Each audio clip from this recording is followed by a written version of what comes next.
we interrupt your regularly scheduled programming to bring you a special presentation of Two Nerds, a podcast. Your home for everything movies, music, video games, and everything in between. With your hosts, Buddy the Bruiser and Dynamite Jared Latching. How's it going, everyone? Welcome back to another episode of Two Nerds, a podcast. I am Buddy the Bruiser. And I'm Dynamite Jared. How you doing today, Jared? I'm tired. You're tired? Yeah, I'm tired. We're at the brisk hour of 10 a.m. and you're this tired? I didn't go to bed till late last night, so TLC, and I was... TLC was last night. Oh, shit. And I was rewatching and examining every match and every detail last night for the podcast, and then you texted me this morning, like, hey, today's our interview with Lawrie Brewster, and I was like, oh yeah. Today's an exciting day. It is. And so you were excited last night by wrestling, and today we have a very exciting interview. He's a director and producer, known for his horror films, Lord of Tears, Unkindness of Ravens, and most recently, The Black Gloves. Lawrie Brewster, how you doing, man? Hey guys, thanks for having me on the show. Of course, very excited to have you. We've been following your career for a while, so before we go ahead and get started, for the viewers out there, how can they find you on social media, find where to buy your stuff and all that kind of stuff? Yeah, thanks, buddy. I mean, if folks want to check out the weird-ass horror films that I'm making, they can check out our website, www.hexmedia.tv, or they can just say hi to me on Facebook, just Lawrie Brewster. I'm always happy to get friend requests from fellow horror fans because, you know, we're a community. And we've also got a YouTube channel as well that we're looking to do some more content with. At the moment, it's mostly prank videos, the Hex Media YouTube channel. But I'm looking to do some editorial type stuff and talking about horror films and stuff as well. So there's all kinds of stuff that they can do to reach out for me. But yeah, Facebook and the website is where they can buy the movies. Awesome, cool. A couple weeks ago, we actually had dear personal friend of ours, Nicholas Vince, on the show. And he was giving us some advice on how to groom our facial hair. And we noticed not only do you have luscious beard locks, but luscious normal locks. So how do you maintain the look you got going on right now? Do you use a bone comb for your beard? I mean, this really isn't the result of maintenance, buddy. You mean Nicholas did not, like, come at you with the bone comb thing? Right off the bat, he was right at us with the bone comb, like... Got to make sure you groom the facial hair with the bone comb. It'll tug and pull otherwise. This is me eking out an existence on the hard, craggy rocks of Scotland, you know. This is just how I look. Now, my partner, Sarah, she wants me to kind of groom up a little bit for the Fright Fest screening that we've got next week. But, you know, I don't know, I like just being a big fuzzy monster. So you've got Fright Fest next week. Are you showing the Black Gloves next week, or is this some of your older stuff? And it's the Black Gloves that is screening. Is it the premiere? Is it the premiere? Yeah. So this is perfect timing for this show to come out 1 week before the premiere. So if any of you guys are in the area of Fright Fest, definitely go check this out. Why don't you tell us a little bit about Fright Fest and the Black Gloves? Sure. Well, on the 28th of October, this Saturday, Fright Fest is having it's like a gala event, like a one-day event where they're showing all sorts of premieres. Basically, it's a great event for films that have been finished after the normal Fright Fest festival, which is in August. So they decided to put on this like one-day event, and so it was great to get selected for that. And we're also playing with a great-looking sci-fi horror film called It Came from the Desert, which is a remake of an old Amiga video game, The Giant Ants. So I'm like, cool, you know, we've got our gothic horror with Bali and weird supernatural stuff, and then afterwards, a movie with giant ants, you know? Go wrong with that. So yeah, that's in London, of course. London! And folks in the UK or whatever can all drag their asses over there. It's going to be too long of a trip to be, you know, worth it for a lot of you guys, more than the normal regular event Yes. would be. But we're hoping to get more dates lined up for US festivals as well. And you know how it is. We've submitted to a pile of festivals and we're just waiting to hear back from them, really. But I need to get an excuse to go out there in the US so I can torment you guys in person. Of course, yes. We're very You know. we're very close to Cleveland, and there's the Cleveland International Film Festival, so that might be something to look into as well. Yeah. I'm sure they'd be, especially since this film is like really stylistic. For those of you that don't know, it is in black and white, so that'd be something that they're not really used to seeing there. Yeah, totally. And the Black Gloves is it's a strange movie, right? I mean, you've got this like 1940s black and white film noir, and evocative of the kind of films that me and Sarah like Sunset Boulevard, and the Alfred Hitchcock film Rebecca as well, or The Innocents and The Haunting. Films that are pretty inspirational for Guillermo del Toro as well.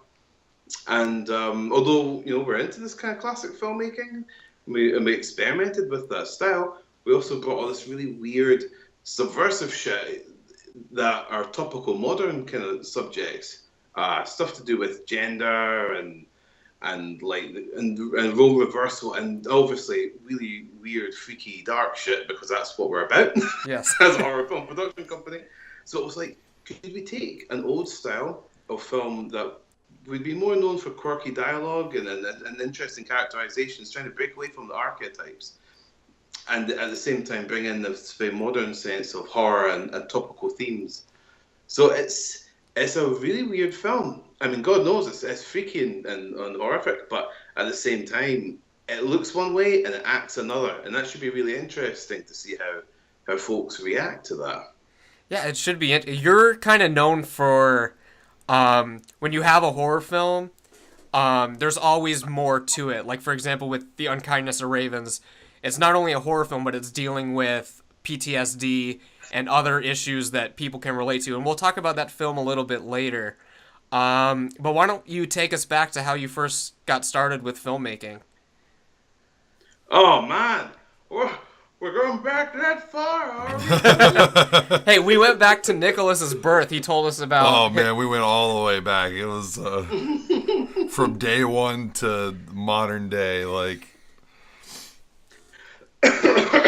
Well, originally I was at university, University of St Andrews, and I was actually going to be a minister for the Church of Scotland, which is like it's a really kind of progressive, liberal Christian church, and like this kind of state church here, And it was good because I remember my professor saying, "Lawrie, you'd be a great minister. You can still have a sex life, and you'll get a housekeeper as well." And I was like, "Wow, this could really work out for me." Good deal. All Yeah, around. you guys listen too.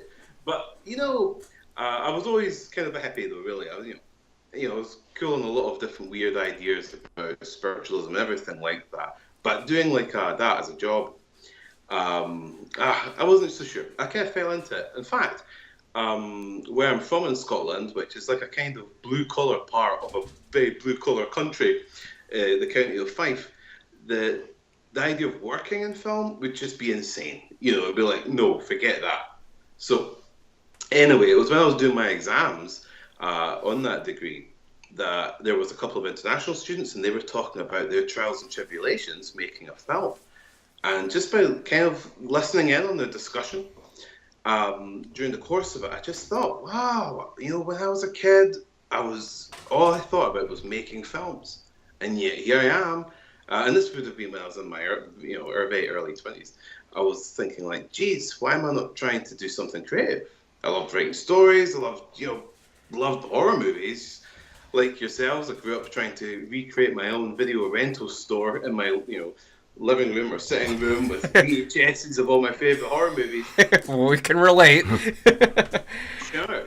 So, from that, I did a range of things like acting and writing and stuff like that, working my way up to kind of almost getting the I guess you could say, courage to try and make films, which sounds silly, but perhaps, but because it just seems so daunting from where I was from and getting access to equipment and everything, and because no one else was really doing it either, it took a while. So, I mean, I'm 36 now, and I've been making feature films for like the last 7 years. It took a while for me to eventually get to the point where I would meet Sarah Daly, who's my partner and creative partner as well, and she really helped as well form a team that could really just go at it and make feature films. So as an aside, I would say if anyone's interested in making feature films, whatever your age, just go for it, whether you're 70 or like 15, But yeah, so the very first feature film I made was Whiteout, which was made with a crew of, let's just say it was not a very high budget film. One that you can see on Amazon Prime that is long lost to the knowledge of man, and from some of the proceeds from that, I was able to do Lord of Tears, and we did our very first Kickstarter for that once the film was in post, which was unexpectedly successful. This is like more 2011 type territory now, I think, and it just started the momentum. We had some ups and downs, mostly with my work as a producer, trying to get finance for films, learning the ropes, because the industry is a son of a bitch that you wouldn't believe, Well, I believe. I believe. And at the same time, although a director, I'm a producer as well. Most of my work is as a producer, even though I'm most passionate about directing. And it's simply because when you're not producing your own films, man, honestly, your hands are tied. Your control creatively, it's really shit. Trying to get a career as a director is a whole other ball game that most of my peers do. And just listening to them just makes me think like, sounds like a day job, half the time you're not doing what you want. Yeah. So anyway, I spent as much time trying to find folks that were passionate about the kind of films we wanted to make, as well as making them. So Lord of Tears paid for the Unkindness of the Ravens, which in turn has helped pay for the Black Gloves, and it's kind of changed our company as well. We're reaching a stage now where it's like it's not so much just about the films I'm looking to make, but what we're hoping to do with Hex, our company, is to try and kind of build up what could be like the first grassroots horror studio that is producing feature films that I'm getting money in, but that we're also really trying to work with the horror community, with the fans, to try and encourage them to get involved in filmmaking and storytelling as well. We've got a short film anthology that we're producing at the moment called For We Are Many, that's been inviting short film submissions that we're kind of packaging up and stuff like that, and we've been lending gear and all this kind of stuff. So it's more than even just the films. It's about trying to build a company and a studio that is radically different to the kind of homogenized kind of commercial horror that other studios are making, but something that can support independent voices that want to arise from the horror community and from among fans specifically. Cool. Any comments, Jared? Let's go back one more time. You got your little your video shelf and everything. What were you going to the most back then? Like, what movies in the horror genre? Like, because it's October, yes, and so that's what everyone wants to talk about is horror movies. Everyone likes horror movies now for 1 month. Yes. What are some of your favorite horror movies, and what really influenced you as a filmmaker? Man. Because your movies aren't just the like standard freaking this guy walks in and is chopping everybody up and then looks at the camera, cracks the one-liner, and the credits roll. You know what I mean? Like it's more psychological. Only my videos are like that, I mean, but my movies, it's like, yeah. Well, it's funny, because you would think, right, that as a fan of horror, you would want to make films like the type of stuff you enjoy watching, but that's like not always the case, like, so for example, say like our films, right, are maybe a little bit like, I don't know if this would be the right way to describe them, slightly arty horror, but I can see it. I don't know, because sometimes I've been watching a lot of the A24 horror films, and I think like, geez, that's so arty and drama based. Our films are definitely not like that, so I'm not quite sure where to position them. But when I watch horror films, though, I quite like ridiculous, slightly cheesy horror films as well that I wouldn't dream of making myself. No offense to them, but just because, when you make a film, it's a year and a half of your life. But anyway, so let me tell you some of my favorite movies. So, like, for my VHS tempo that I had, some of the stuff you'll already know, goes without saying. Stuff like Evil Dead, which totally blew me away when I first saw it.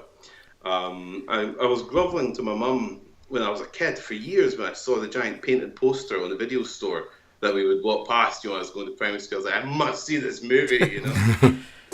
Begged her to give it to me for my birthday when I was a kid, and all I got was a collection of Enid Blyton's famous 5 children books. Instead, it was. Oh God, no! It's a bitter disappointment that I live with to this day.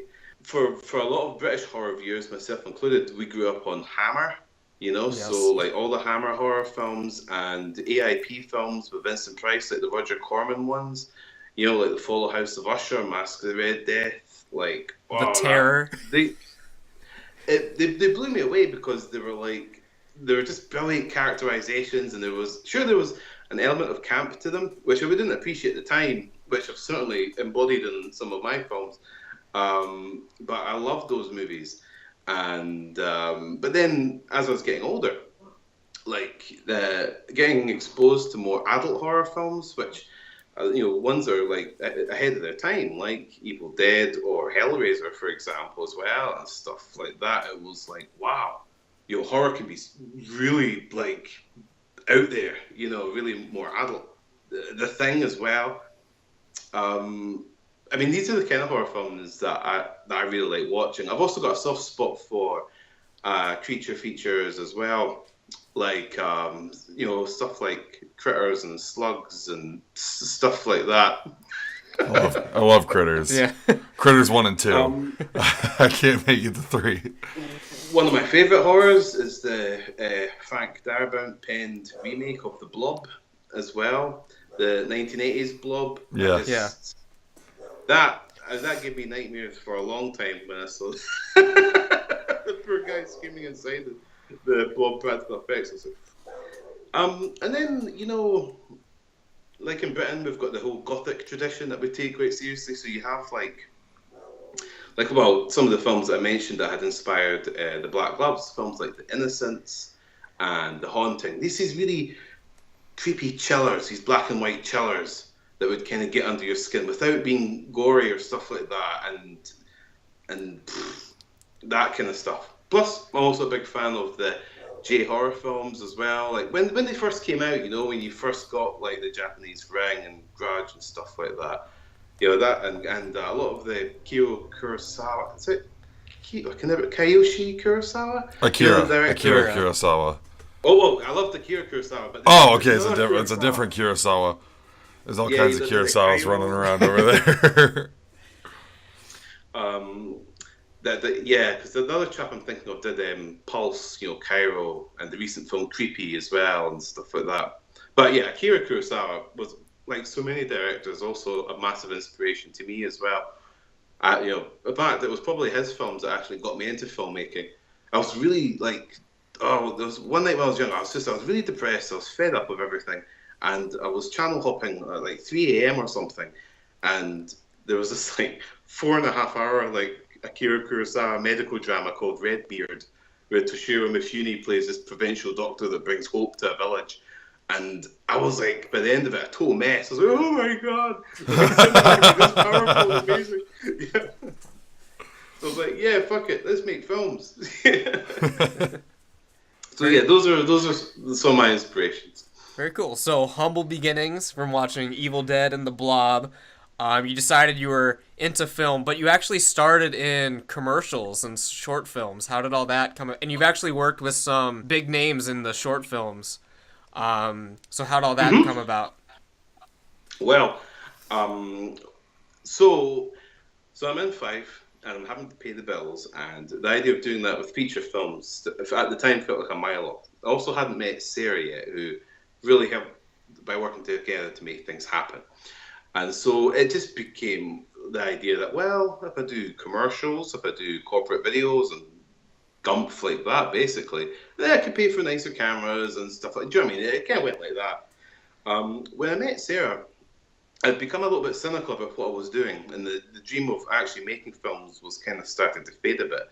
But meeting Sarah, she was so up for trying to chase this dream. You know, now she was in Ireland and I was in Scotland, but she was doing a kind of dead end job as like one of these data analysts on spreadsheets and stuff. But any second that she had spare to that, she was writing scripts and trying to make things happen.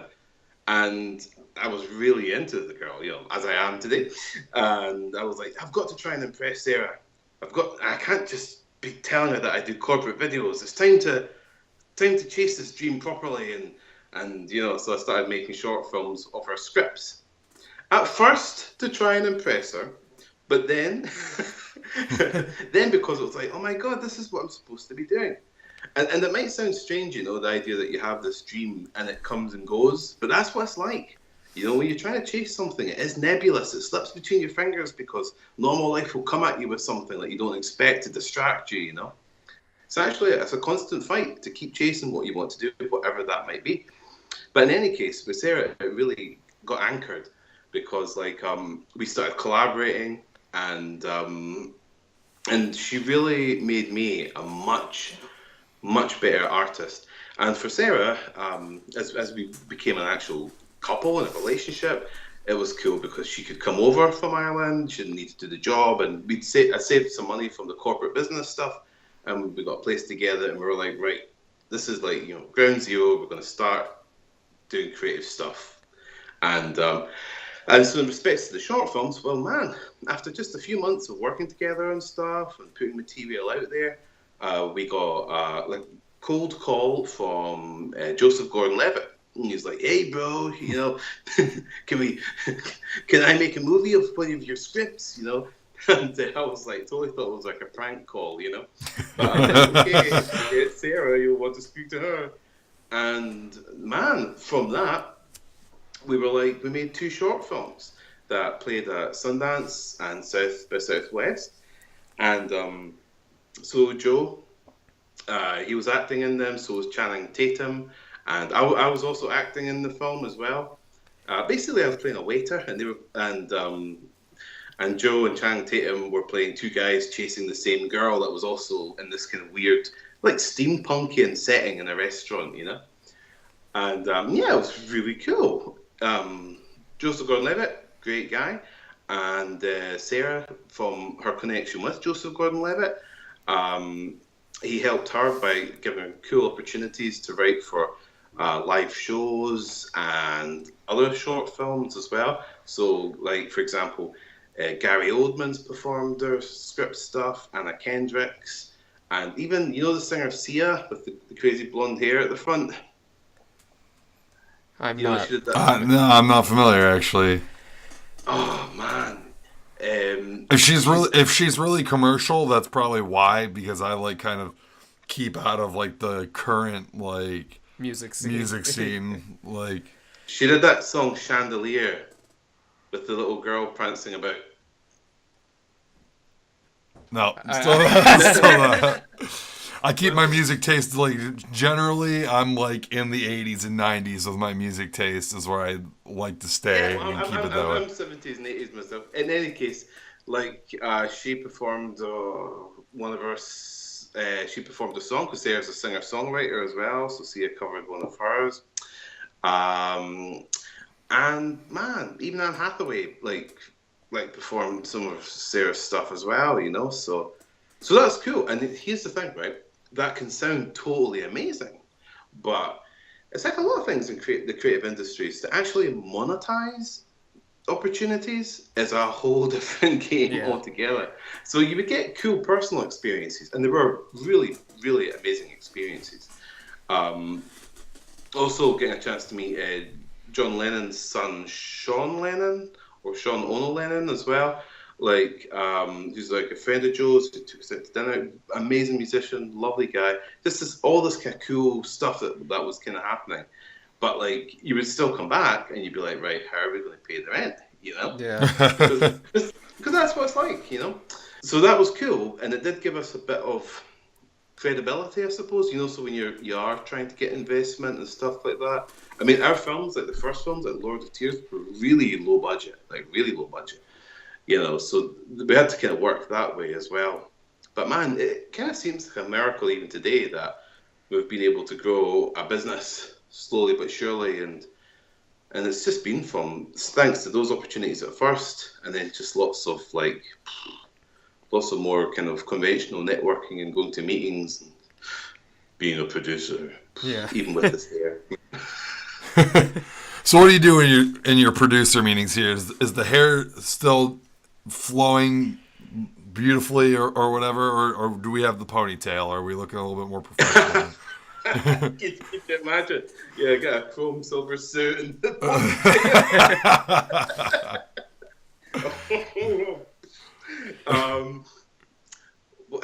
well, I mean, traditionally, to finance a film, producers will develop a package, which is your star, your shit-hot screenwriter name, your shit-hot director, and you'll attach a distributor or a sales agent, who'll normally be coming in with an advance to secure the rights to the film, maybe to a big market, and that really helps to pay for it, stuff like that. And that's really what we don't do. We're really non-traditional with the kind of financial packages. I mean, for us, getting investment for our films, a lot of it is through crowdfunding, like our Kickstarters. Like the Kickstarter for the Black Gloves, and some of the money we got after the Kickstarter as well for some like some investors as well, is that was significant. The equivalent of getting pre-sales, say for USA and UK from a distributor for a low budget, but decent low budget kind of film. And I work with tax stuff as well. Like as you can imagine, tax rebates and schemes are a big part of film finance as well. Every country's got its own kind of special offering to try and tempt you to shoot there, and so we utilize the ones that the UK has, of course, which are fairly easy to use. So there's that, and we're also a distributor as well, and that's a part of our business that we're still growing. It's young, but from the sales of our films, from the crowdfunding, and from some of the rebates we get on what we've spent making a film, that is kind of how we've been doing it. And it's tricky, it's not easy, but the reason that we try and do it like that is so that our company can retain the rights to the films as well, so that because when you do a distribution deal, you don't have the rights anymore, and that's just, I mean, as a producer, I've actually worked with distributors for other clients as well, sometimes freelance. It's just brutal. It's like a road to anguish and poverty in so many cases that it kind of led me to go on a different road. It was a bit like, okay, say we do make less selling it ourselves because we don't have as much access to market. At least we'll make something. Yeah. As opposed to, we made quite a bit, but the deductibles are 2 times what we made. Oh, well. Yeah. As it is, again, as you'll hear a million times, a really tough industry. And that's why we're trying to navigate a really clever path that avoids the pitfalls and also allows us to really work in liaison with the horror community. Because after all, why rely on a corporate sales agent or a distributor if you can finance and sell films based on a relationship with people like ourselves, the fans? And at the moment, I think we're one of the only companies to be really trying to chase that in a big way, at least in the genre. Yeah, like you said, like Kickstarter and stuff like that has really been a big tool for you. You're kind of the king of Kickstarter. Every time you put a project out, you're on the front page. At least for the horror genre. Why don't you talk because you do it kind of uniquely compared to some of the other films. Like, for example, when my film went on a crowdfunding site, we did it before we shot anything, and so the money was used to make the movie. You kind of do it in reverse. The movie's done, and then you do the Kickstarter to make the DVDs and the Blu-rays and all the distribution stuff like that, and you found great success. Yeah, I mean, that started out as a matter of circumstance, because when I did Lord of Tears, we weren't. When I shot Lord of Tears, we hit some trouble with getting money from investors to finish the film because basically someone went bust. So I was like, oh, holy shit, how am I going to finish this movie? Let's try this newfangled Kickstarter thing. And, like the goal that I set for that campaign was like, £6,000. It wasn't exactly ambitious. And we made at the time, 12.5 on the campaign page, a few thousand more on PayPal. And then within 2 months, we'd negotiated investment deals worth in excess of about £350,000. Which we never expected because of the attention that the campaign had attracted. And that's with our partners, a company that's really worked with as well, called Dark Dunes Productions as well. That's based in the United Arab Emirates. And there's loads of other companies that are working with us as well. Basically guys that are passionate. That they might not have the time to do everything like what we're doing because we're like a production services company as well. So like our team is like camera guys and everything, whereas some of these other companies are interested more in investing in films and having a part to play in the process, but not manage the whole process. So Kickstarters are interesting because it's not just about the money you raise. It's about a lot of weird, cool, magical things that can happen as a result of lifting the profile of your project. And so from the Unkindness of Ravens, which we did about, I think, 2 years after that, or a year and a half or something, we raised something like 45,000. So it was a lot higher. A lot of that was based on our supporters and customers who'd bought copies of the film that we were distributing. So, they'd sign up to the website, they'd get an email, and then they'd, get an email from me saying, hey guys, we've got a Kickstarter going on, please help. And the Black Gloves is like, I think 65,000 or 66 that it made. But, we got an extra like 15 within a week from that Kickstarter as well, making it unofficially like more 80. I think, I imagine it plateaus at a certain point. I know that with our films, that we're not trying to just make them crazy and crazier budgets. We kind of like to have a sustainable level. But yeah, we will have another one next year as well. Sneak peek. I'm sure that was already shot and everything as well. Perhaps it is, man. Perhaps it is, buddy. Cool. So why don't you tell us a little... It doesn't matter though. Doing it before your film is cool as well. It's just we set ourselves a time schedule and we were able to do it like this. See, if I didn't have any money to shoot the movie, I would be on Kickstarter tomorrow to raise a budget for a new movie. Yeah. So why don't you tell us about the first big feature, Lord of Tears? How did you and Sarah kind of come up with the story together, and just tell us all about the development of that? Well, Lord of Tears, man, it's funny. I actually have to think back to 2012. Those brief sober moments I had in 2012. Wasn't the world supposed to end in 2012? I think I actually shot it in 2000. Oh no, yeah, March 2012, or was it? And anyway, so yeah, the idea for Lord of Tears, man. Well, basically, classic gothic haunted house film. And it's funny, when me and Sarah were developing that idea, we don't tend to think too cynically about it. Like for example, we don't sit like thinking, right, this should be a haunted house product, and this should be a slasher product. What actually led us to Lord of Tears was just this idea of how cool it would be to. Oh, now I remember. Right, I've remembered now. It was how cool it would be to make something like a Slender Man type movie.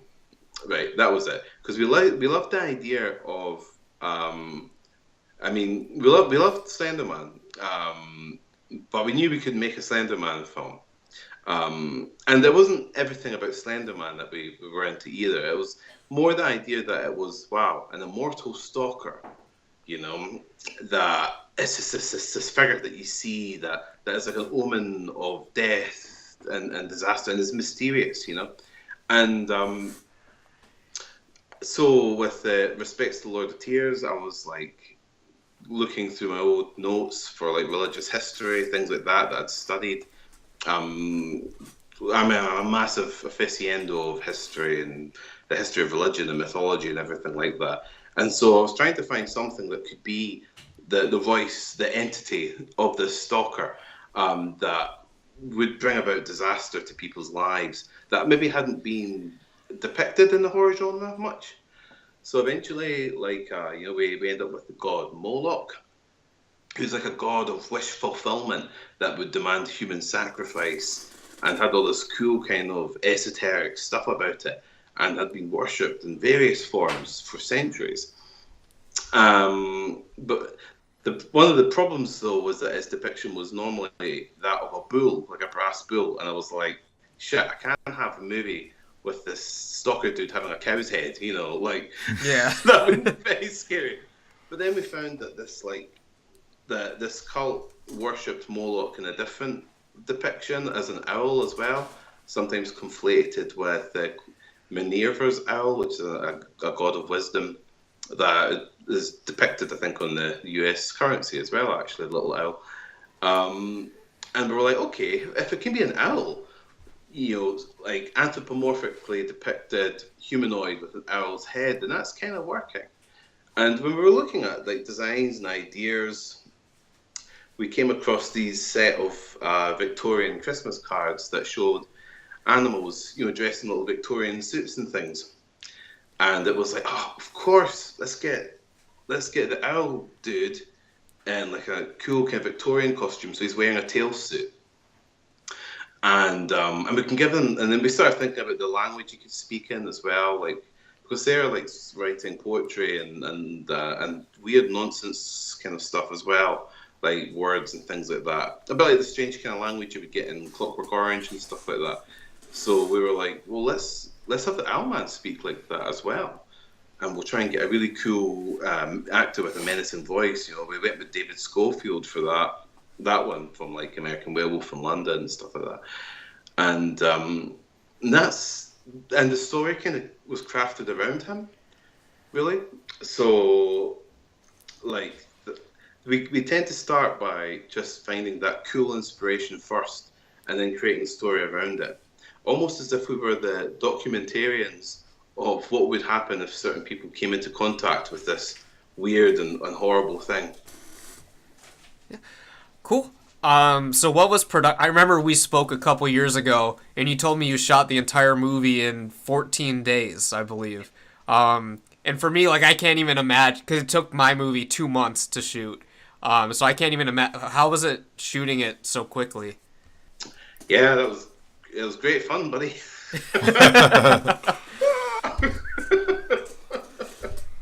What was it? You only had the 2 weeks? Did you have only the 2 weeks to shoot, or is that's how it worked out, or were you under time constraints? Yeah, I mean, 14 days. Yeah, in fact, I don't even think it was 14 days. I think it was actually 13 days. I might have misrecollected when I said 14. We were 9 days. We were at the main house, the mansion, and then I remember shooting for 3.5 days back in my hometown of Kirkcaldy in Fife. And you know, the nights were insane. They were just really late nights. We were pushing ourselves to the max stamina wise. Actors Alexandra Hume and Ewan Douglas, they were great. They so knew their lines that a lot of the time the film was cutting on 1 or 2 takes because that was how fast the time was having to be.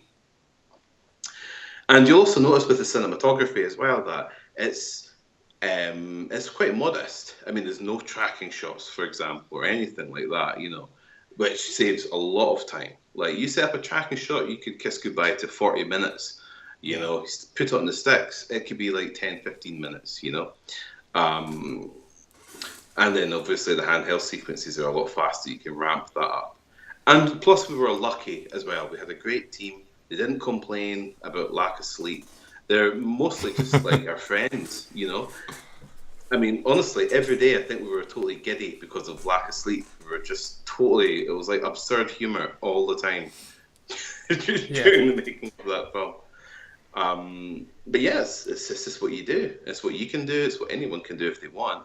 And I look back at Lord of Tears compared to the other films, which have had more production demands each time, and I think, fuck, you know, because like a lot of people really like Lord of Tears, and it sells quite well still, and it's like what it taught me, and there's a lesson I'm still trying to appreciate, is that it's not really the production standard that is as important as just the ideas behind it.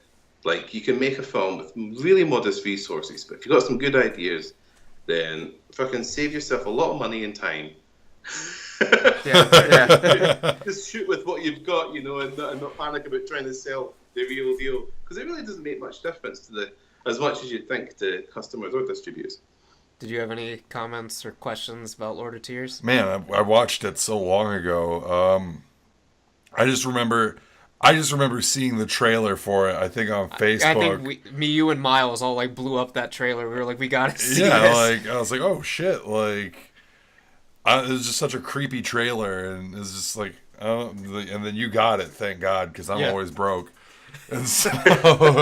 And my face is on the actual Blu-ray. You did like some sort of promotion where like you send in the photo and then they put your face on it. Really? So that was cool. Yeah. Did you show me that and I just forgot all about it, or did you just like discreetly put the Blu-ray? I didn't want to draw too much attention to myself. That was such a cool title. I loved doing that. Sometimes it's a bit tougher to do that now because our overheads are a bit higher. Like, see, when I was doing that, like for your disc, I was sitting there on the computer, like, yeah, right, let's put some freaky shit on Buddy's face. You know? Like this next guy, you know, or girl, you know, I'll be like, right, we're gonna have this one's eyeballs gonna get ripped out, and their picture will stick on the disc, you know, and we're printing them. And you know, when we talk about the grassroots stuff, it's like that's the kind of thing that I think is really what I'd love to see more of, because like. There has to be a deeper connection between folks that are watching horror films, that are fans of horror films, and the filmmakers. Because at the moment they're separated by distribution companies, sales agents, and things that won't always have the concerns of fans first, you know? And plus, like I said before, I really want to encourage fans of horror to get more involved creatively as well. Sure, I don't mean for them to be getting big obligations or work or stuff like that, but just even for the interaction. To be part of a community that is creating cool horror art and to have a say in it as a fan, rather than just bitch about something you don't like on Reddit, that is an exciting option, a possibility that needs more exploring. And it leads to stuff like your face getting mutilated on a special disc. Yeah. That's the evolution of where it heads towards, yeah. So Lord of Tears, obviously a big success. The Owlman character is all over like the indie, like underground horror scene. He's all over the place. He's on the shirt. He's on the shirt right now. Oh yeah. It's a shame when you put on so much weight that only your own promotional T-shirts fit you anymore. You know, it used to be a button shirts, you know, but nah. Cool. So yeah, Lord of Tears, huge success. The Unkindness of Ravens was after that. And also like on the DVD you go on a big history lesson of the mythology with the Celtic stuff. But yeah, how did that, when you guys were pitching that idea, how did you guys decide that's what you wanted to do? Oh man, yeah. I remember me and my director of photography, Gavin Robertson, and Sarah as well. We had this little creative exercise where we were like, right, let's all go and think of pitches and ideas and things like that. And there were all kinds of weird ideas. But two of the things that we quite liked was the idea of exploring an ex-soldier dealing with post-traumatic stress disorder. We liked that. Mainly because we'd had some experience working with veterans, providing them some video workshops. Back when I was doing the corporate stuff, I did some video training. And I was really touched by their experiences. And so I thought it'd be cool to kind of tell a story that could pay tribute to the kind of the courage of people, not even just soldiers, but anyone affected by PTSD in overcoming their personal demons. But but that alone would be a drama, and in a funny way, because horror is so flexible, it has more power to explore nightmares than drama does, on its own. So I thought, right, these guys were talking about personal hell like that I couldn't imagine. Horror is where we're going to explore that personal hell. Now, that was mine. Sarah had researched stuff that she was really into, relating to basically the mythology of the Valkyries from Norse mythology and Celtic mythology. So, traditionally, the idea of the Valkyrie was that it was effectively a bit like a spirit or an angel, you could say, of war that would decide who would live and who would die on the battlefield. And so this idea of, right, okay, this entity that decides who lives and dies in the battlefield. In Norse mythology, they kind of looked like demons, but would eventually, as time went on, become the kind of like the sexy ladies that we know of today. As Valkyries. I got one. I got my disc golf set that has a Valkyrie on it, and it's definitely a sexy lady on that one. Yeah. But but originally they were more like kind of demons, like kind of like you could say like workers at the underworld, the Norse Walmart of the underworld. And but then in Celtic mythology, which shares things in common with Norse mythology as well, because as you can imagine, these cultures pour over each other in Europe. They had their own idea of the Valkyrie that was depicted more as a raven and crows. So it was like, okay, demonic Valkyries, fuse them with ravens, because ravens are fucking awesome anyway. And when we saw some of the early pictures of the demons, some of them had weapons and things, and we were like, oh, that's cool, let's combine that. And just during our research as well, we found, totally unrelated to the Norse and the Celtic, was in Shinto Japanese mythology as well. They had a thing called the Karasu Tengu, which is a kind of spirit that, for all intended purposes, is a samurai with a crow's head as well.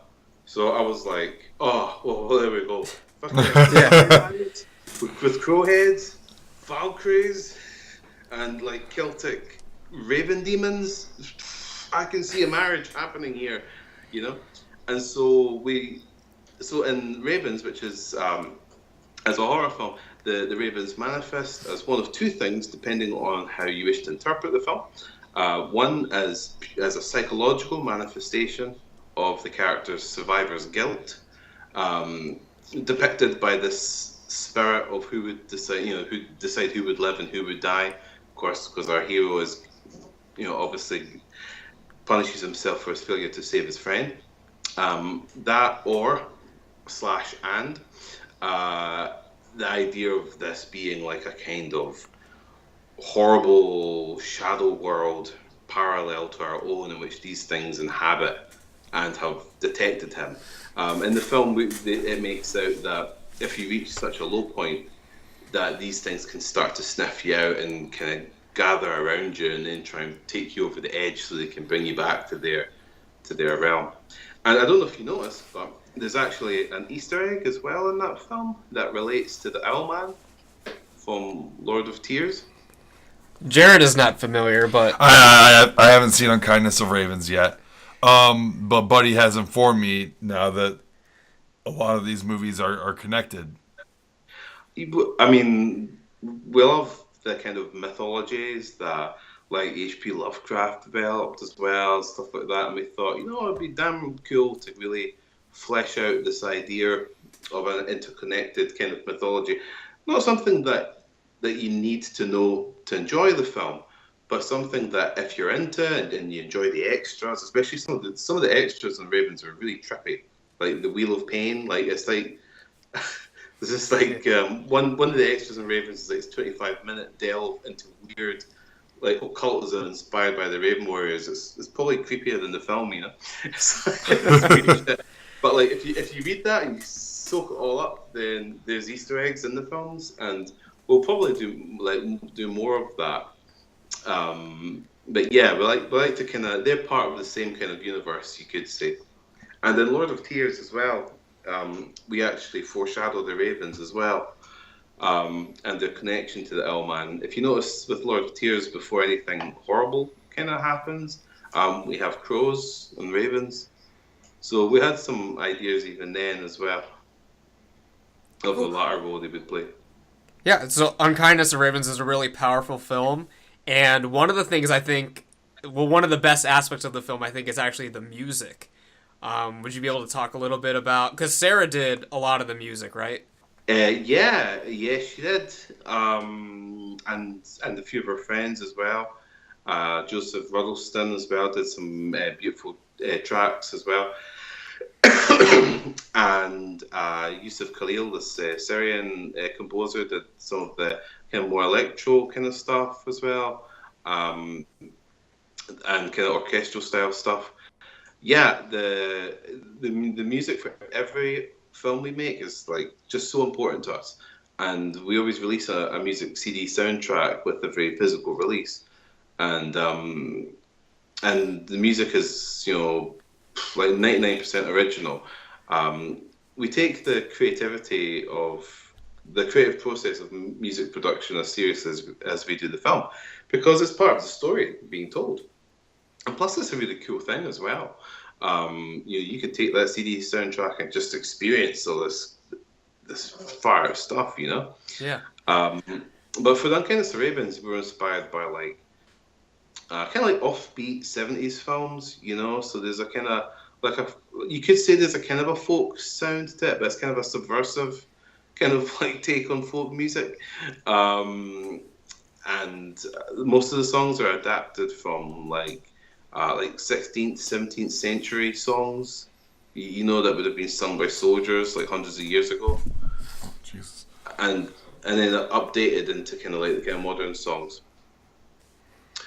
But yeah, that's one of the funnest processes, and like with the Black Gloves as well, that's been a tricky process as well, because like its music is all orchestral, so. Yeah. But we can't afford to hire a symphony orchestra, so we've been having to talk with loads of violinists and cellists all playing their parts individually and then getting combined. Yeah. Oh, what? Yeah. But I mean, that film too's got a really beautiful kind of Bernard, was it Bernard Herrmann? Kind of soundtrack. Someone can correct me on the comments if I'm wrong on Bernard's surname. But I'm sure No Star Reviews will be right on top of it. Yeah. Yeah. The composer for the Alfred Hitchcock films, like Psycho and. Oh, okay, yeah. Like it's kind of got that kind of vibe. Did you have anything about, because you haven't seen it, was there anything you were curious about the Unkindness of Ravens? No, because I want to just see it for myself and just kind of, do that whole thing. Well, you can borrow it after this. All right, cool. I think I asked to watch it with you like Last few year. weeks. Like, did I? I can't remember. I can't. I definitely did at some point, and it just never happened because we don't actually hang out outside of this podcast. No. I mean, Ravens is a strange film. I mean, like, you watch the first, like, I mean, no, not give anything away, but you watch the first half, you think you know what it is, and you think you know what's going to go on, and you think you know how it's probably going to end. And then I really, really fuck with you on the second half, and it just goes into places, horrible places, and weird places that you wouldn't imagine. And with the Unkindness of Ravens, although it's been out for a few months, there's a lot of work to do still in actually marketing it and putting it out there. And because with the Owlman, for example, Lord of Tears, I mean, the biggest success that film had wasn't until about a year and a half after its release, when videos that we produced of the Owlman pranks and stuff like that went viral. And so we've got this really weird approach to distribution where it's almost like a long-term kind of marketing strategy. Yeah. Where you're kind of slowly letting folks get to know what the villains are like and what's different about them. And with the Ravens, it'll probably be that weird kind of like occult stuff that is in the extras of the Blu-ray that we'll be putting out more material like that and artwork and bringing people to the film through really weird ways for like the next 12, 24 months whilst making other movies. Anything else from you? Do you have anything else? Okay. I already said. Okay. Just check. So, obviously, the Black Gloves premiere. Well, when people see this, it'll be premiering tonight. Actually, this will come out on Saturday. So, obviously, I haven't seen the film. No one's seen the film aside from you and the rest of the crew, I'm assuming. So, why don't you tell us a little bit about the Black Gloves? Because I just know what was in the trailer. I just know what I read on Wikipedia. Well, The Black Gloves is a film that at first would appear to be like a mystery chiller, kind of like a suspense noir film, and there's a play on the style that's similar to films of the period that's inspired by, where its style is influenced by kind of snappy dialogue and witty dialogue and things like that. Do you guys remember an old horror film called The Old Dark House? With Boris Karloff, absolute classic. Yeah. Right. The film's amazing. Do you remember that line? There's a line, an unexpected comic line where it's like, have a potato, in that movie. There's parts of the film that are slightly funny, like with a very thin veer of black comedy and satire, and then it can suddenly twist to really pull your guts. It's a film that kind of like takes you on a journey where, again, you think you know what you're getting and where it's probably heading, and then it just gets more dark and more twisted and strange and uncomfortable as well, and certainly creepy. And again, I can't spoil things, but it's not a predictable journey. It's a film that could at times appear quite beautiful. Like, it's got a very kind of classical style cinematography. It's all tracked and like, hazed and fogged and everything like that. But it has a kind of black heart behind that beauty. It's quite a psychological film as well. You'll be really trying to guess the motives of the characters as they seem to change as well. And of course, behind it all, you have the Owlman as well. I would say that I am really interested to see what people like yourselves think of the film, because even when I watch it, it feels like an enigma, because we've set out to make something so different. We have had there's one I think there's one chap, a critic, that has had an advanced peek at it for the Fright Fest event, and I'll get you guys sorted out with the screener as well.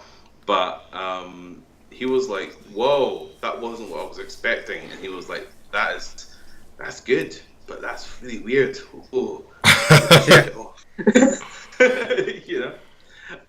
What I would like is for folks to see it as a subversive take on classic storytelling kind of films. I would say as well that as a film, it'll feel like a prequel to Lord of Tears as well, and there's certainly bits of it that are cute, like in Lord of Tears. Like it's got a sentimental attitude towards its characters, although we like to then torture these characters and do freaky shit to them to make them feel bad. But it's not like, and this might sound like a wider criticism against another cultural development in filmmaking, but it's not got one of those cool detached perspectives which I've noticed in some like modern festival, slightly hipster horror films, where the characters, no character seems likable and everyone seems kind of detached, like they're talking to walls, and it's like, and it's got that too cool for school kind of thing. This is something that might feel kind of old-fashioned and at the same time be perverse without thinking it's smarter than the audience watching it, if that makes sense. Yeah. I'm basically talking about most of A24's output, Yeah. I don't like A24 films, but I'm too. So yeah, besides the mythology, one of the other things that kind of ties your films together is Jamie. He's in all three of them. What's it like working with him, and how is it? Because all of his characters are different. So what's it like seeing his versatility as an actor, and just what's he like to work with? Well, Jamie features a lot in our films, and he just makes wonderful bacon sandwiches in the morning. So you can't replace a talent like that. So Jamie he's just a great guy. I mean, the thing is, it's like you guys with your show. You like working with your friends, and it's like that with Jamie. Jamie is a really gifted actor, and I expect he'll go places and eventually become too difficult for me to afford. But at the present, luckily I can. But like since Lord of Tears and with just since I've known him, he's always been fearless. Like he's the first guy to jump in a muddy pond or through a ring of fire. He just throws himself into any role and every role, and he really cares. Like about his performance, like in the Unkindness of Ravens, he was like living homeless for a few days in Edinburgh to try and get an appreciation for the characters' experiences and stuff like that. And Jesus, most actors wouldn't put themselves through that crazy kind of stuff. He really wants to take every film as an opportunity to show the very best that he can do, and that's the kind of energy you need from everyone, cast and crew. And it's it's contagious, that kind of energy. It's like, yeah, let's have that guy back. I don't care if it's the same face. We'll give him a beard. We'll take off the beard. We'll change his jacket. He's a new dude.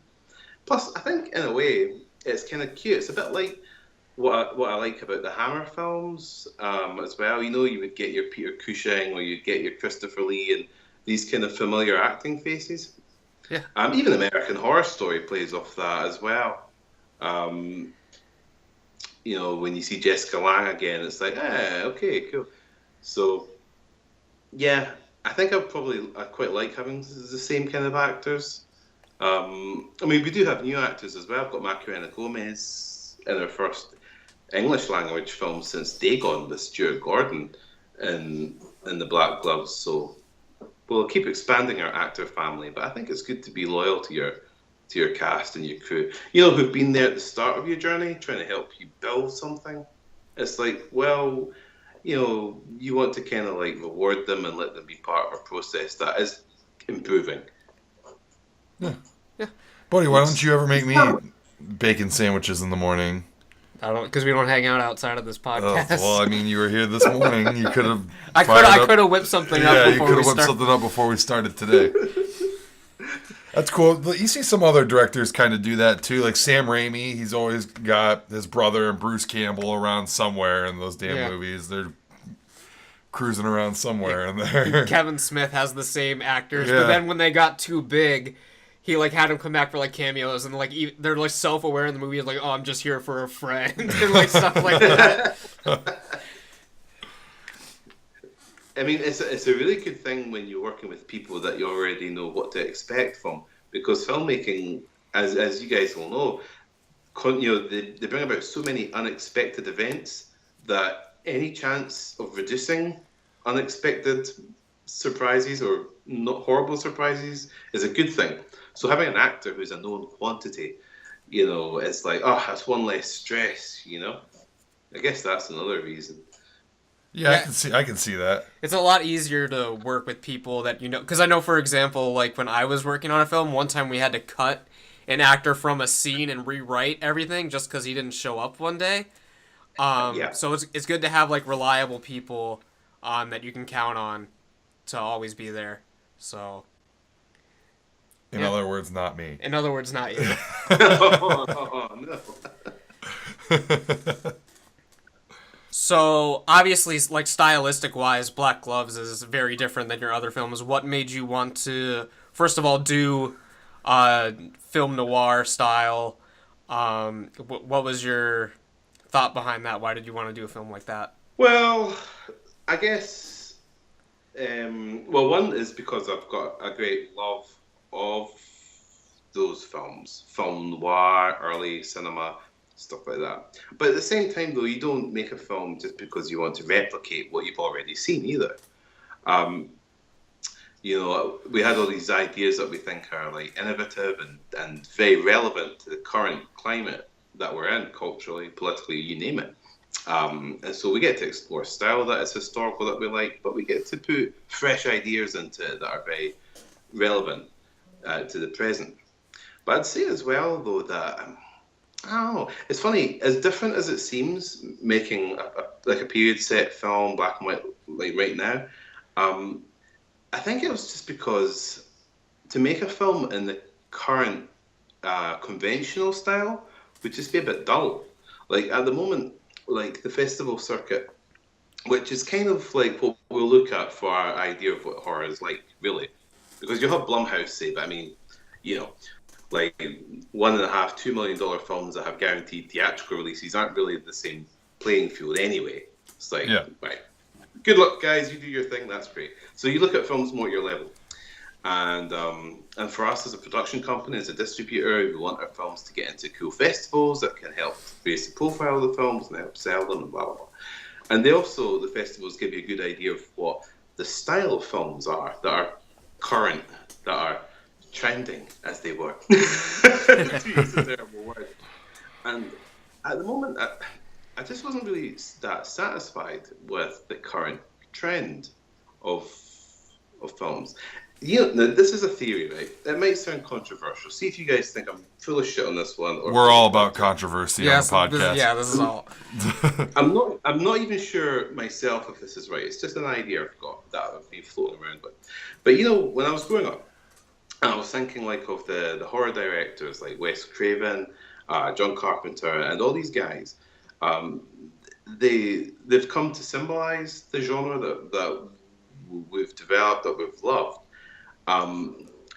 But I was thinking they never seemed in any of these films, these horror films, and even horror films before then, they never seemed to imagine that their films were superior to the genre for which they were a part of. And pop culturally, in terms of like newspapers, magazines, or any of the critic darlings, they would never have chosen other films to define the horror genre by. So, for example, like from the highest critic to the lowest, to whatever you would want to call them. If you were talking horror, you'd be talking like Sam Raimi, Wes Craven, blah, blah, blah, and these kind of films. But current trends, it seems to be that there's this massive divide now between where horror fans are at and where the critics are at when it comes to defining what is good horror. And like I made a joke about A24, and there's many films that I enjoy, you know, and films like that. You got, for example, The Babadook, The Witch, It Comes at Night, stuff like that, and they're all great movies. But it was interesting that whether they're horror movies or not is something that's debated, not necessarily just by fans, but by the filmmakers themselves. So that you would have a whole pile of press using these films to define an avant-garde, like this is modern horror, but mostly by filmmakers who were quite keen to not call their own films horror, but like, oh, it's like it's an avant-garde drama, or it's a transgressive film that deals with themes. It's more than just a horror film. It's a, you know, like I've seen that for all those films mentioned. All those directors effectively disowned their horror credentials in interviews, and for the first time, you're actually starting to see the press collect around the idea of good horror comprised of films which directors have effectively disowned horror connections to. Now, that's not to say that all directors are like that. You've got Ty West, you've got Adam Wingard, you've got all these guys making horror films or whatever. But it was just an interesting thing that on the festival circuit, that these films that would be seen as good horror are among those that would define themselves as not being really horror. And the drop-off from that is like the kind of crowd-pleasing horror films like Wolf Cop and stuff like that. So in other words, like the festival circuit seems to be comprised of either films like Wolf Cop or It Comes at Night. And I found that kind of interesting because it seemed like the kind of films that would be in between that. That of the types that I would think of as solidly horror, that would represent themselves as horror, with directors who would support the horror genre rather than kind of disassociate themselves from the horror genre. That isn't the case at the moment. So, as someone who is directing, I guess you could say slightly arty horror films, or however you would want to call it. Yeah. There's a hint of arty in there. Right. I would be like the first to say, nah, man, these are horror films. Because horror films can be smart, they can be hilarious, they can be just, slasher gory, suspense, whatever. And that aspect of seeing directors not supporting the genres that, to be honest, are the reason their films have been given recognition and support is bullshit. Yeah. And there's a thing that I kind of want to challenge with my own films. In other words, we need these kind of these guys not just to kind of ride on the coattails of horror fans just so they get a career opportunity to then break away from the genre. And we also need distributors to not missell these films as horror films when really they're not. Because this is another reason why we're seeing things like audience averages on sites like Rotten Tomatoes at 10% or 15% for some films, and critics at 85%. This is another kind of phenomenon that you can see with quite a lot of these films. And I see that all the time. I see it all the time. Yeah. Godzilla, when Godzilla came out, that's not really a horror one, but the newest one, I think it still had good critic, but I think it dropped off. But the audience average was either higher or lower. I remember seeing the discrepancy there, and I was just oh man, I wonder which side I'll be on. Yeah. But yeah, I agree with everything you were saying with the categories of horror films, not wanting to be labeled as a horror film. Probably the biggest one I can think of is Silence of the Lambs.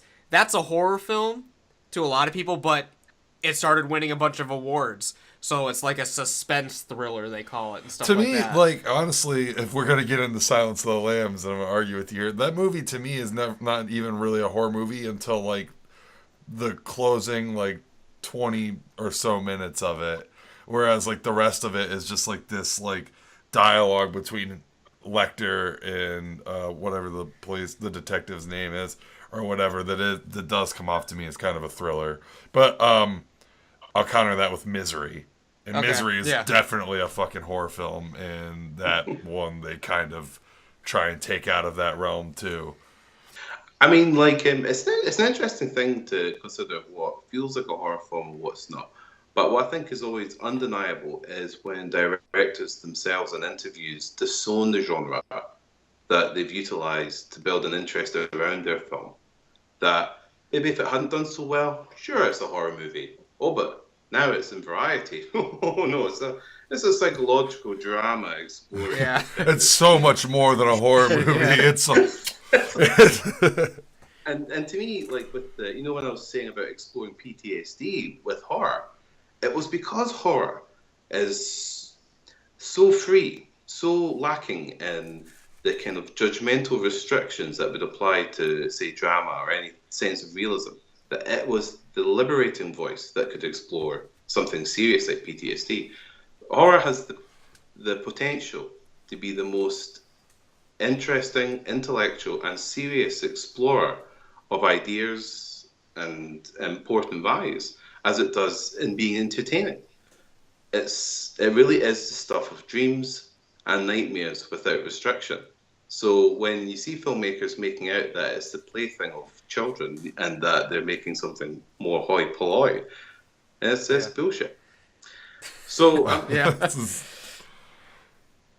So as a slightly arty director who would never want to be so arty as to be pretentious, I love the horror genre, and it needs to be a family that incorporates all these different voices, not have a whole pile of them take off, just because they want to be in the culture section of The Guardian online, So yeah, I agree. So good, it's good. I feel it. I feel it. Yeah. When can we expect the Black Gloves? Yes. In Cleveland to torment us. Well, at the moment, our Kickstarter has a date of November, but by the time this video goes out on the Saturday, I'll be posting a postponement on the release of the film, mostly due to the fact that we're still working hard on the extras for the content. And also because we've produced additional audio mixes of the film, which give the viewers more options, some of which we hadn't originally intended to do, so we've added more. So I would say probably, I mean, it'll be around like early spring will be the most likely day, and I'll be explaining why. But the film is finished, and we could put it out, for December, but it would just be shit without all the extras. Yeah. Or without the quality of extras. So, and this is actually what happened with Ravens last time as well. There was just a few months delay, like 3 or 4 or whatever, but it made sure that we had the time to make like 4 hours or something of extras, and that's what we have in mind for this film, because we've got loads of cool stuff to go through. And so there might be some slight disappointment at the wait, but it's worth it once they get the package and they see that it's made with complete love and attention to detail that makes it something that they would cherish. And that's the most important feeling that we want to give to folks that are supporting us on Kickstarter and are buying these physical products, because they're expensive, compared to normal like physical stuff. So, but you really get a lot for the, like, for example, with the Lord of Tears set, it's 3 discs. Well, Unkindness of Ravens was 3 discs as well. But it came with a feather. The artwork on every box set you put out is great. So it really is worth it for the value. Oh, thanks, man. I'm glad that you feel that way, and that's what like a lot of folks are like. And so it means that we've got an important responsibility to make sure that every time someone buys one of our films, that they get that same deep-seated feeling of satisfaction that all this love and detail has gone into the movie, and then to all the stuff around it, like with the extras. Like, Sarah's written these amazing short stories about the Owlman for, like, I guess you could say it's a bit like kind of creepypasta type extras that we've got for the new Owlman, for the Black Gloves film. And, like, she's proper writing these as stories, like, and it's funny because they'll not really be seen by, like, tens of thousands of folk. It'll just be the few, the few thousand or whatever that have a physical product.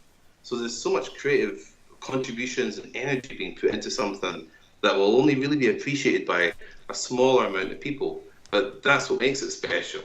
It's like these folks are buying something that will be genuinely unique for them. So I do suggest all the listeners out there, if you have not pre-ordered the Black Gloves yet, go do it. Yeah. Cool. Was there anything else you wanted to share about the Black Gloves specifically? Nah, man. That sounds cool. I mean, Macarena Gomez is absolutely amazing to work with. She's total wild, hilarious woman that can emasculate a man quicker than anything I've ever seen. A single word, a single look. She's brilliant. I mean, she is like. That sounds scarier than the horror movie. A lot of actresses, they'll have all kinds of special requirements, dietary requirements, everything like that, because they have to keep themselves so damn thin for the movies. Yeah. It's ridiculous. And Macarena does this as well, but man, she smokes, she drinks, she eats anything. She's just the most, like, the most hilarious and great fun tomboy you would ever expect to meet. And there are other actress, Alexandra Hume, that we worked with a few times now as well. She was great as well. I mean, like, she choreographed all those ballet dances herself, like, and she does the 31 fuertes, which are the spins, which is a climax event in Swan Lake, which is like a total physical feat beyond, only a few dancers can do, that she trained herself to do. It looks amazing in the film. So, amazing folks that have really put all their hearts and souls into the film. And yeah, I hope folks enjoy it. Yeah. And they can pre-order it at w.hexmedia.tv as well. So every week we do a poll. We make our pick for our certain theme. This week we want to do sexiest horror directors. Yep. And we want to know if you wanted to participate with us. We put your pick on the poll, and May the best man. may the sexiest man win in this. Yeah, and we go usually for it, have guys. a little debate about it, and make our cases for our guy, and we talk about a couple options and everything. So if you wanted to indulge in this conversation with us, we'd be honored to have you here. Sure. All right, awesome. Cool. Awesome. So, do you have any in the front of your mind right now that you want to bring up, aside from yourself, of course? That's the obvious choice. Well, are there guys that I think are sexy horror directors? You don't have to be fantasizing about that. A lot of our choices are usually kind of ironic. Yeah. And stuff. My pick this week is ironic. We're usually kind of like really picking at it, really trying to get something. And as with horror directors, I don't think anyone really comes to mind, like right at the start there. God, I'm really actually thinking of one that right now, like I can't think of one that's like really, that's like, God damn, like he must really get girls. Like he comes in there looking like $1 million, talking about decapitating bodies and shit like that, and just, girls are coming at him. There's no one striking me at the moment. Yeah, I mean most horror directors are just kind of chubby guys with beards like me. It's like going to a homoerotic bikers convention, or any normal death metal concert for a band in the 80s. Yeah, we'll be there. Yeah, man. I suppose Eli Roth probably would be. I was gonna say that was on my list. That's a good pick. That was on my list. Is that the top one on your list there? No, it's in no particular order. Okay, all right. I see one there that I didn't even think of until now. Is George Romero. Yeah. And I got nothing. Rest his soul. R.I.P. And he's probably just dazzling all the women in the afterlife right now with those thick glasses.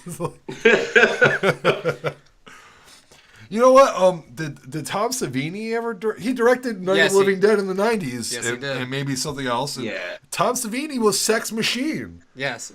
So that speaks for itself. Especially when he was in Night. Was it? What was it called? Oh, when he was like the villainous knight on the motorbikes. Romero directed. Oh, it was Night Riders. Yeah, Night Riders. Yeah, that was it. Yeah, he was pretty. He's got the stash. He's got the stash. I was very intimidated when I met him. That all the women were looking at him, and like he's 50 years older than you.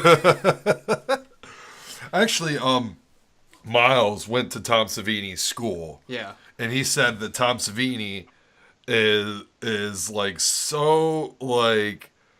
All he cares about is smoking weed and like womanizing. That's literally like what Tom Savini is. He'll like show up to class like once every few months and like say something stupid. I mean, this is just the impression that Miles gave me of Tom Savini. When I met him, he was actually a really nice guy. I've heard like conflicting stories, and it wasn't like I waited in a line or anything to meet him. I was like at a convention going through DVDs, like trying to make my selections of these overpriced convention DVDs. And someone just made a comment, like I pulled a movie out and he made a comment like, oh yeah, that seems like a good one or whatever. And I just looked to my side and Tom Savini was right there looking through horror movies with me. And I was like, oh shit, you're Tom Savini. He's like, yep. He was cool. Cool. So and you asked him to autograph your chest. No, I didn't. I've never. I don't have any high profile like horror autographs. To me, it actually. Did someone sign my Toxic Avenger? No, I did not get Lloyd Kaufman on that. I'm thinking of Matt Izzy. I think I got Lloyd Kaufman's signature on my Toxic Avenger VHS that Matt Izzy might have given me or something weird like that. I don't know, but I'm not that crazy about getting people to sign stuff, really. Like, cool. I would rather not stand in line for hours and to get up to some guy and be, hey, how you doing? All right, cool. Sign your thing, send you on your way. I've met some wrestlers and stuff in public and everything. Like, I just saw him walking around, and I was like, hey, wow, you're this guy. Yeah. Like, oh my God, it's nice to meet you. And that's just so much more rewarding Yeah. to me, is to just actually meet them in public and you like see how they actually are. And, you know, the guys that I've met have been really nice, and it's been cool. That's the tricky thing about conventions, yeah. It's I guess it's just because you feel like it's just one after the other, and it's so nice when you get a chance to meet people. I mean, that's one of the main reasons I'm in this industry, actually, is it gives you a chance to work with your heroes, you know, and meet them, and then be crushingly disappointed by them. You know, those are all important. You realize that they are, in fact, human beings like yourself. Buddy just told me the other day that he heard from one of his friends that's working with Sylvester Stallone right now that Sylvester Stallone is an asshole. Well, he said he is not very humble. Oh, man. That's soul crushing to me. Not really. How could he not be humble? Rocky is so humble. I don't know. I had a chance to work with Malcolm McDowell from Clockwork Orange, yeah. Orange and stuff like that. Halloween remakes. And I see someone there that has to do with the Halloween remake. Yeah. And he was loads of fun. He was just like told the funniest, dirtiest jokes, and it's just hilarious. He was a good example of a guy to meet that was like, yeah, that was cool. Same with Lance Henriksen as well. Total gentleman. That's He was, awesome. Yeah. How was Nicholas Vince to work with? You know, he was a total dick on our podcast. Well, when he wasn't drunk, he could work.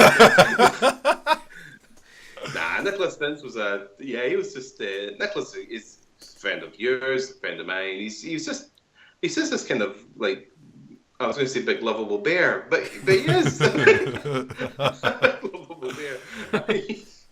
Like, quite literally, he's just really nice, and I met him at Fright Fest before the film, and me and Sarah were just like, oh, we have to work with Nicholas. He's just lovely, and he would be great in this cool kind of role that he has at the start of the Black Clubs as well. And I'm really excited that he's doing filmmaking and that he's part of our anthology that we're producing, the For We Are Many short film anthology. He's directed a short for that. But it'd be great. I'd love to get a chance to work with Barbara Wilde as well on something as well. It's cool how these folks have remained in the horror community, and they're writing and they're doing things, often in collaboration with like indie filmmakers now, you know? Yeah. Awesome.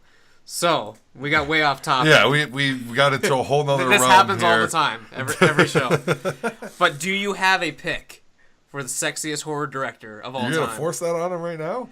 We got so many to talk about. He's our guest. He can have first pick. He is our guest. That's true. But I mean, there's so many that we could still mention, like Alfred Hitchcock. That may or may not have been my pick. That may or may not have been my pick. Man, I mean, just like what was the show? Alfred Hitchcock Presents. Man, Yeah. you don't tell me you just get a little sweaty, gets a little We'll hotter watch in the it. room when he does his little monologues and Yeah. stuff. Oh God. The way he could just kind of drape his moobs over your face And that two was long curtains, you know. and that was my pick because he's not on the list. And I knew you knew I was gonna look at the list for some hints there. Yeah. Damn. I think I would have to say, I'd probably have to say Eli Roth. I mean, he kind of looks like the most proportionate.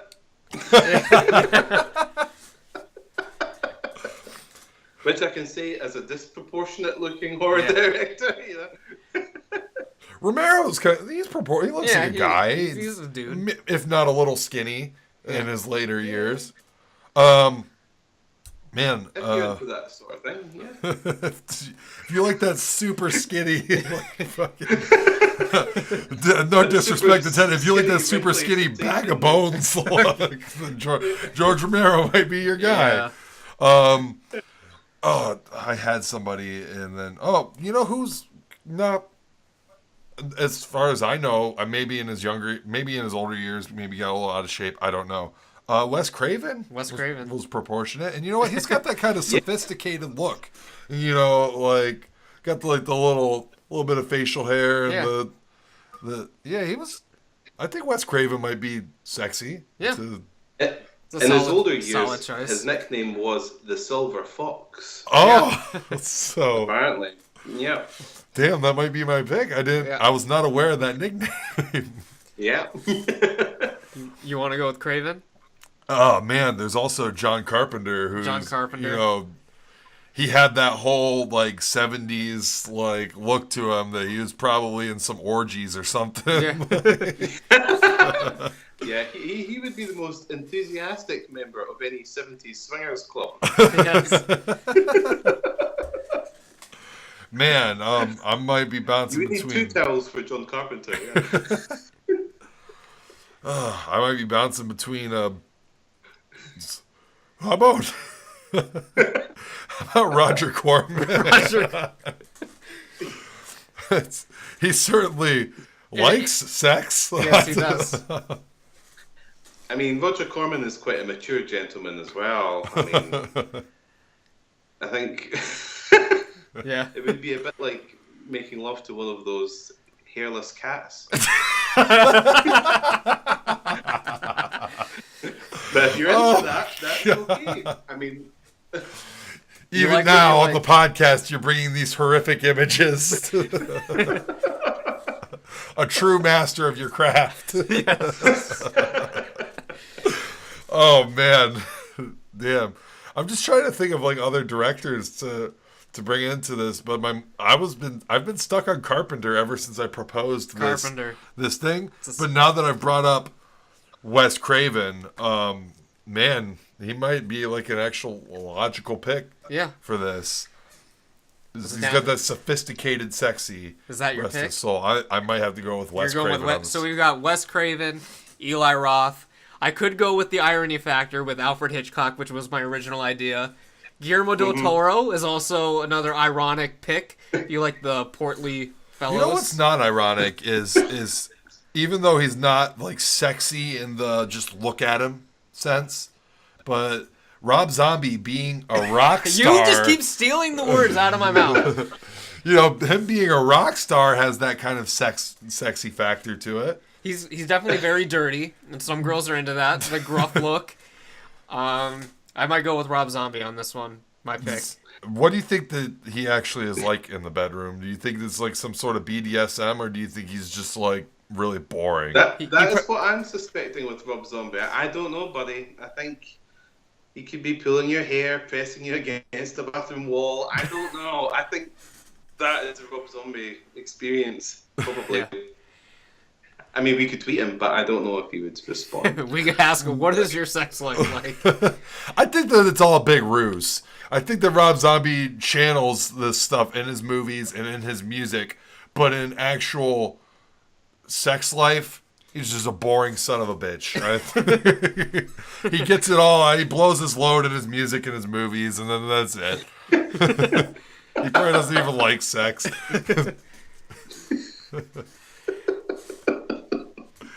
So yeah, we had a great discussion this week.